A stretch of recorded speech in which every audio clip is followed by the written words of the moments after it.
Welcome to A Spirited Life. I'm Mark. And I'm Christine. This week we're going to be talking about goal setting. Specifically, we're going to be talking about what, why, how we did it, and then what comes next. Our whiskey of the week is Quite the Giant, and then we will finish off with what filled our spirit this week.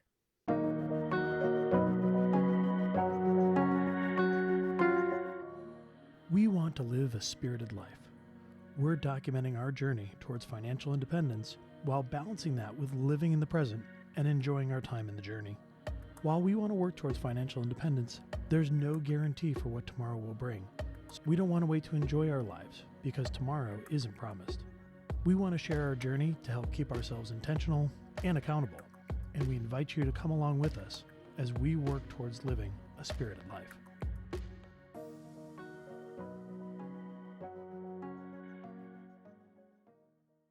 So as always, we're going to start out with our whiskey of the week.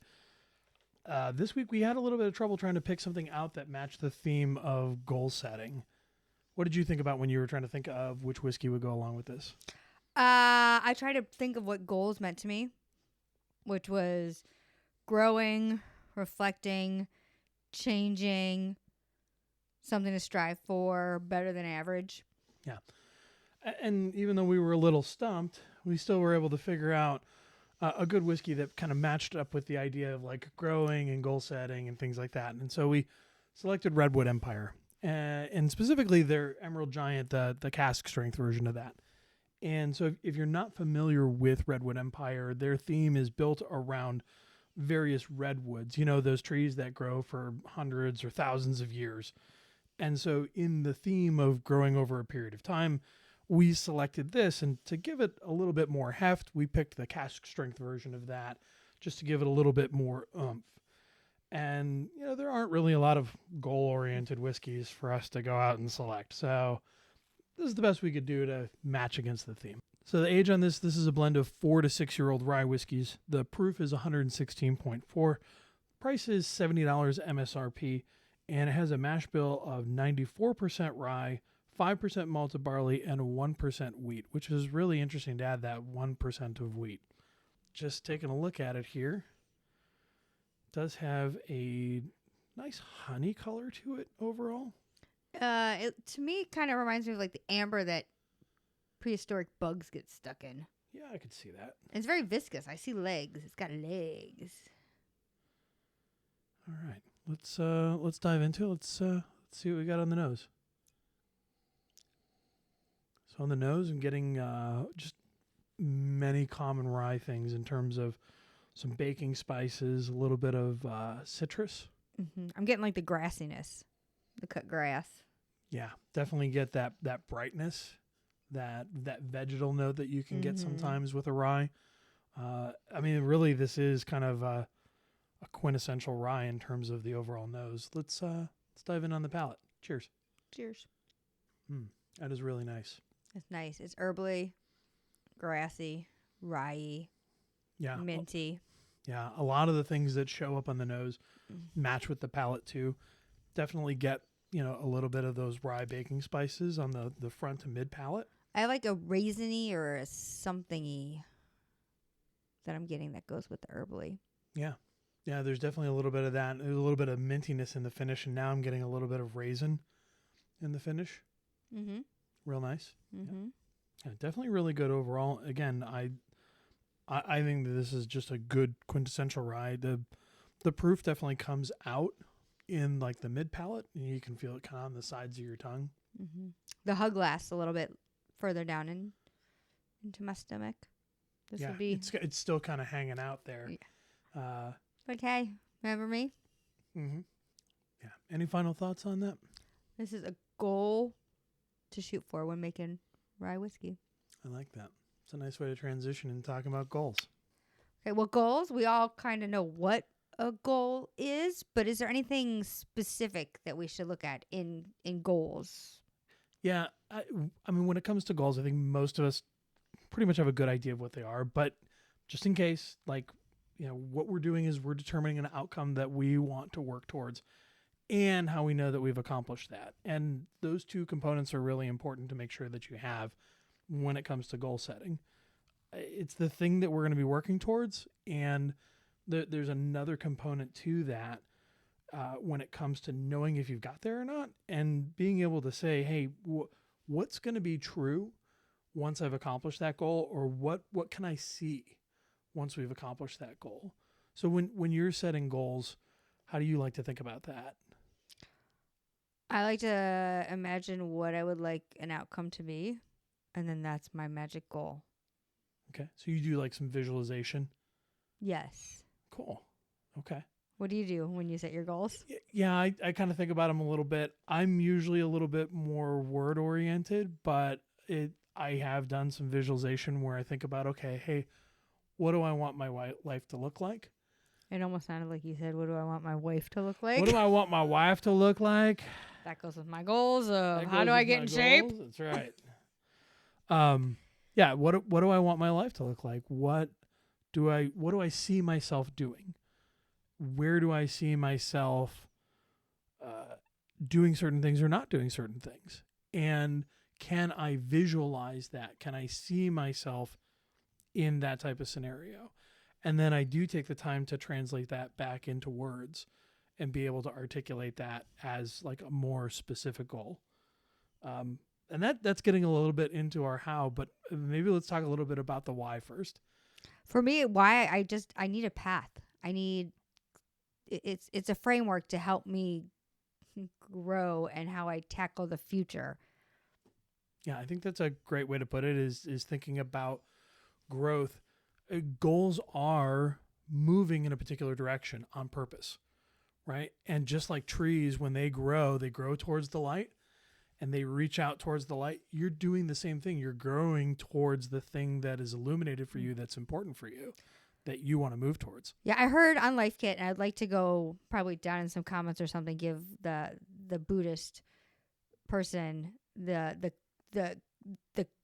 kudos, the credit for this phrase, but he says like time travel. We all spend so much time in the past. Why don't we spend some time trying to be in our future? And goal setting helps you get into your future. Yeah, that's a really cool way of looking at it. You said that was on Life Kit? Yeah. Okay, we'll make sure that we link that in the show notes. Yep. So that people can get back to that and they can find that if they want to hear kind of the exact way that they talked about that. The other thing that I would add when it comes to the why is just going back to being intentional and not drifting. And it comes down to 3 words: clarity, alignment, and focus. And I know focus is a big word for you. Yeah, focus is the main reason for why. Focus and a path for growth is really the reasons that I really go for why I would like to set a goal. Yeah. And that focus is going to help you so that you can get to the outcomes that you want, or at least have a better chance of getting there. All right. So if that's the what and the why, let's talk a little bit about some of the different ways that you can go about doing this. And of course, there's lots of different ways that you can approach this. The first thing I go to is SMART goals because it's been nailed into my brain through lots of years of work. SMART goals. Do you want to explain SMART goal, or I could explain SMART goal because it might be the only goal I actually really could talk about. Yeah. So real quick, just for those who aren't aware, SMART is an acronym. We'll cover what that acronym is. But yes, this is real common, especially in the workplace, has been driven into lots of people's thinking in terms of, hey, if you're going to set a goal, make sure that it's SMART. It's specific, it's measurable, it's achievable, it's relevant, and it's time bound. And you know what I'll say about SMART goals? I think it's a great heuristic, but I think if your goal doesn't have all of those things, that's okay. I actually think it's all right if there's certain things, certain aspects of this that you're not going to tie back to, that you're not going to agonize over it, right? So you take your goals off script every now and then. A little bit. And the one that I think that I deviate the most on, it's still a SMART goal, but you drop the A, because I don't worry so much about achievable or attainable. It's an SMRT goal. It's an SMRT goal. It's SMRT SMART. Absolutely. I do want it to be specific still, because I want to be able to nail down what we're trying to accomplish, what we're trying to do. I want to have something measurable. I want it to be relevant. Like, I want it to be meaningful to me. And I do want to have some sort of time horizon. But What I don't like about achievable is that sometimes that can cause you to not reach for something that may be a big goal that you want to reach out for. And because you think it's not attainable, you self-select out of that goal. See, And that's terrible. I never even thought about it that way because I need something that is relatively attainable. Because if it's not, I'm like, yep, oh, good, I'm good. Yeah. See ya. So what you're describing and what I would recommend for someone like you is to set up the difference between roof shots versus moon shots. And so the idea between roof shots and moon shots is am I just trying to get this up over the roof, or am I actually trying to get all the way to the moon? Oh, shoot for the moon. Yeah. Because if you miss, you'll still be among stars. Oh. That's what they told me every time I lost my jobs.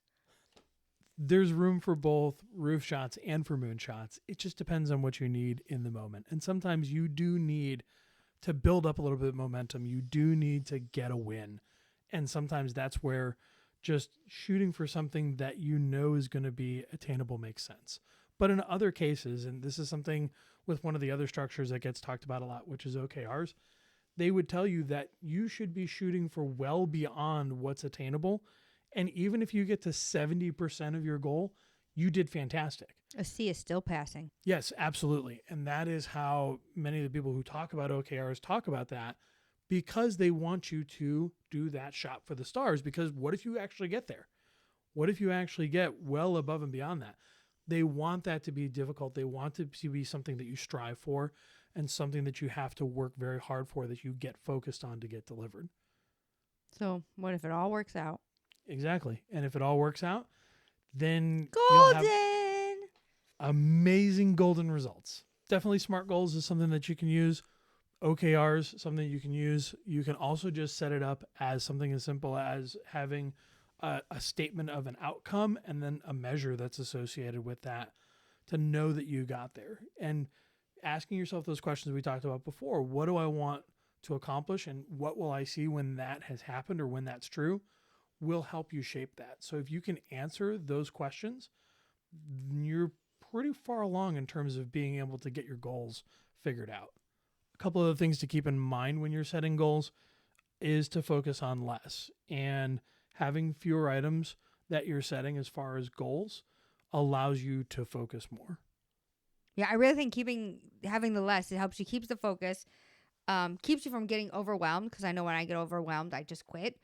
And then really having it be meaningful, so you have a buy-in, so you're willing to attempt and work harder at the goals instead of throwing in the towel and saying, forget it, I'm done, I'll try again next year. Yeah, and that goes right in line with the last thing I was going to mention, which is to keep them small and achievable. In terms of the size, you can set horizons for those. So if you are looking for something that's smaller and achievable and those types of things, think about the horizon that you're looking for. Bigger goals could be 1 to 3 years, but in that you can actually set up some smaller goals that support that are like 1 to 3 months or 1 to 3 weeks. So you take little goals that help set the foundation for your bigger goal. Absolutely. And then those little goals all can add up and should connect to that bigger, longer term goal that you're shooting for, that you're trying to build up to. So we kind of had a big overview about the what, the why, the how you can do it.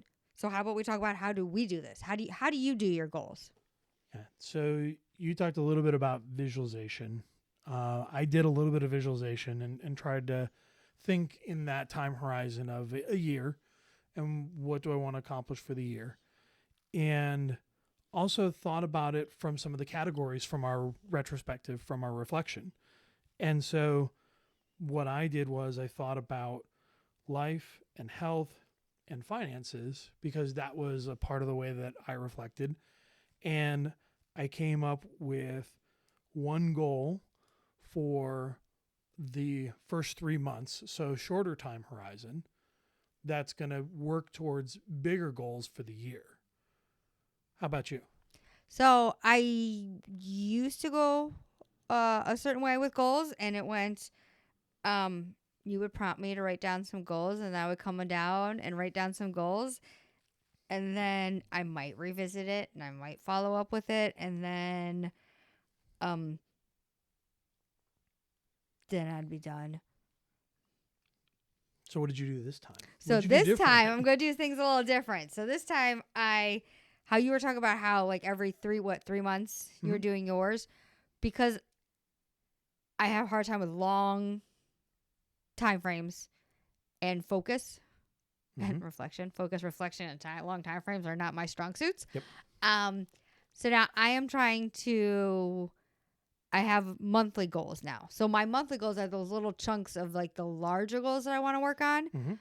So I have it broken down into like monthly goals, and in that month, I kind of have it broken down into week 1. I'm going to focus on this aspect. I started going a little crazy and went with all these goals. Like I had like 5 goals for the month of January. Mhm. And in talking with you, you're like, shit, it's a lot. Like, how about we focus on this is what I'm doing. I'm focusing on my 3: life, health, and financial. So I'm like, ooh, maybe I should narrow some stuff down. So I just narrowed it down in like the first week. So it's health. The first week is I stretch every 10 minutes every day. And then I'm going to slowly build on that with throwing in a reflection at the end of the week. Because if I wait a month or so, it's going to be lost. And I can appreciate that. And that is actually connected to something that I'm trying to do. And one of the other things that I had said for this quarter is I set myself up a theme. And so the theme across all of my goals is about consistency. And so I'm trying to build little habits. And what you just described is a great way of building little habits because you've determined something that is just a small change that's doable that's going to help you work towards your goal, which is fantastic. And Thank you. you'll know really quickly whether or not you're on track or if, however, you're trying to do that via whatever the initiative is, whatever the activity is, you'll know really quickly within those first couple weeks if that's working or not, or if you need to make a change. So, and speaking of knowing real quickly whether that works or not, I am a visual person. Like, I am the person that if you want a gold star, I will work for gold stars. So, I set up a color coded chart in my little journal / planner or something that every time I stretch, I put a pink dot. Every time I stick to my budget, it's a green dot. Every time I work on editing or learning, taking my bird classes or something that is part of, my life goals, it's a gray dot. So then I can look back and see all these dots that kind of help see my progression. There's a really cool thing that happens when you go through and you do that tracking and you make that physical check mark in terms of updating your tracking. It actually reinforces those habits. So it reinforces your progress against those goals. And that is something that we'll talk a little bit more about in future episodes when we start talking about initiatives and how we track against initiatives and things like that. That is a great way to be thinking about it now because you've now set up a system for yourself to have some accountability and it supports the outcomes that you want. Plus it's measurable. So look at me go. Fantastic. Look at me now. Look at me now. For mine, what I did was I set one goal around consistency for life, one goal consistently for health, one goal consistently for financial. And so for life, I'm working on growing my knowledge and building a habit of learning, and specifically around reading. I'm pretty good around reading blog entries. I'm pretty good around listening to podcasts and things like that. But I want to do more deep reading and I want to be delving in on more topics that way. And so I'm going to be trying to read more consistently. And that's going to be measured by the number of days that I read inside of a month. That is going to help me understand, hey, how am I doing at building that habit of learning and spending time towards learning that way. And so you're going to be learning about learning? I mean, learning about learning. I mean, effectively, yes. I mean, learning about how well I learn or get better at learning. Yeah, not a bad way to look at it. It's meta, man. Very meta. In the health goal, working out consistently. So this one I've already been doing for a while, and I've been building on some health goals. I've been making some progress with my weight. And what you described about using small habits has worked really well for me, just incorporating a stretching routine every morning, incorporating a core workout at the end of that stretching routine and stacking a habit that way. And then now I've just started to stack an additional habit where I'm doing weights to go along with that, because I need to start doing a little bit of weight building.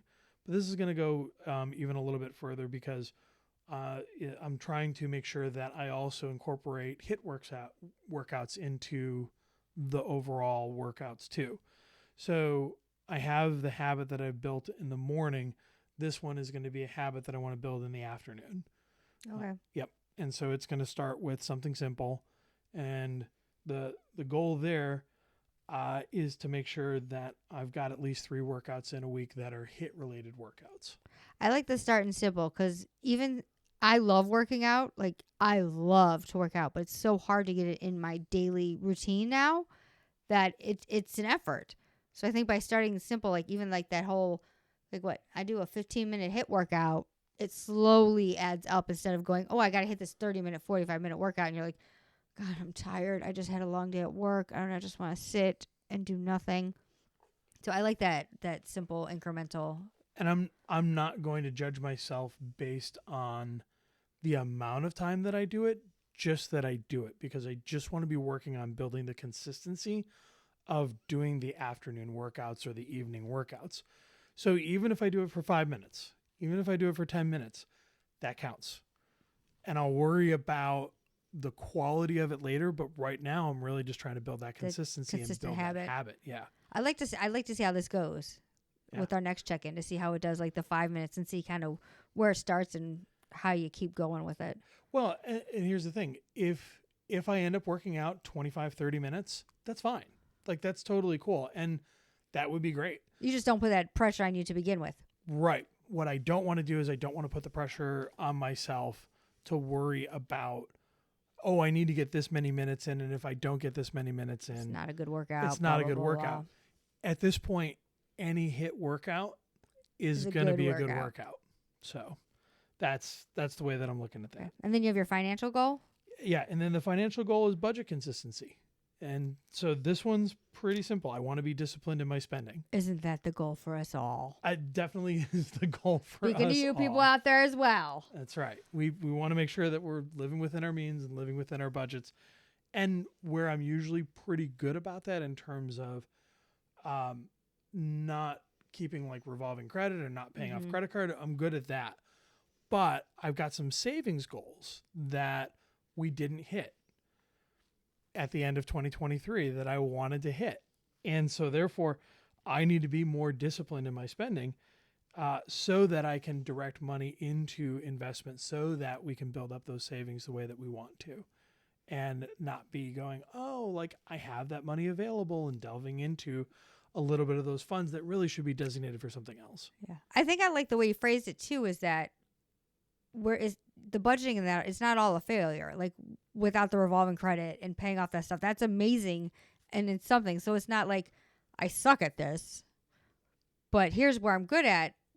What else do I need to do to bring it along to help the other side become just as well as I am with keeping that whole low revolving credit, if any?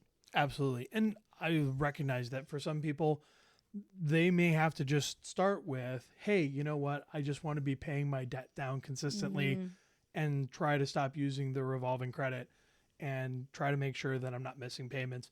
If that's where you need to start, then that's where you start. And we all start with where we're at with these goals. Because we were there a few years ago with the, okay, well, shouldn't have 2 credit cards with high, like, let's cut down on the credit cards. So we've all been there, and it's all looking where you're at and making the steps to kind of move in a better financial direction.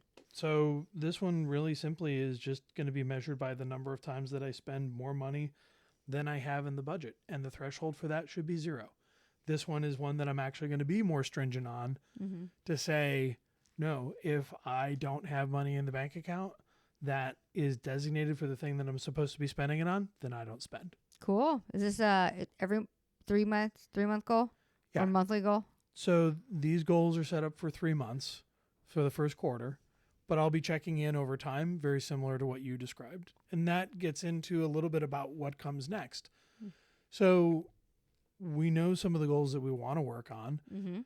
The next thing we have to do is figure out how to make those reality. What are we going to do to start doing some of that. And so that's what we'll talk about in the next episode a little bit deeper when we start talking about connecting initiatives to goals, and then how to also track against those goals to make sure that you're building those habits, building those systems for reinforcement.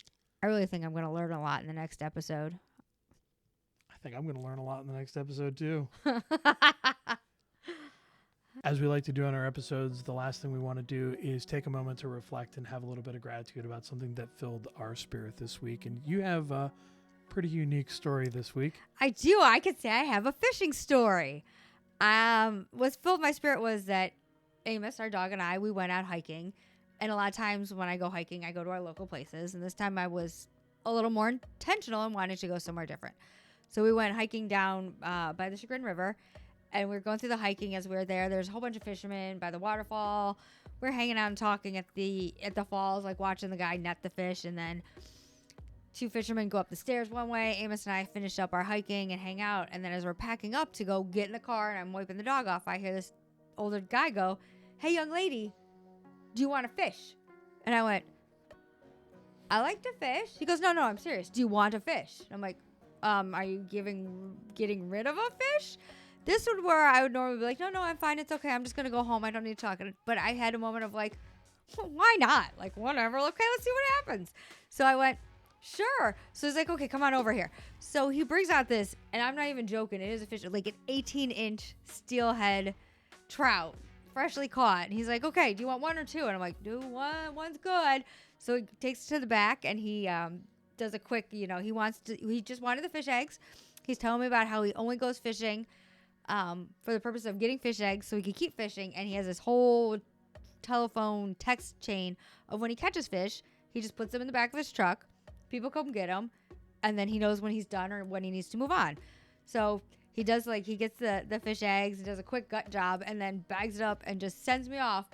And I send a message that I have a fish that I'm bringing home. And all of a sudden I get a text that says, "I'm bringing home a fish." And then there's a picture of a fish. Yeah. So in a bag. I could say I have a fish story.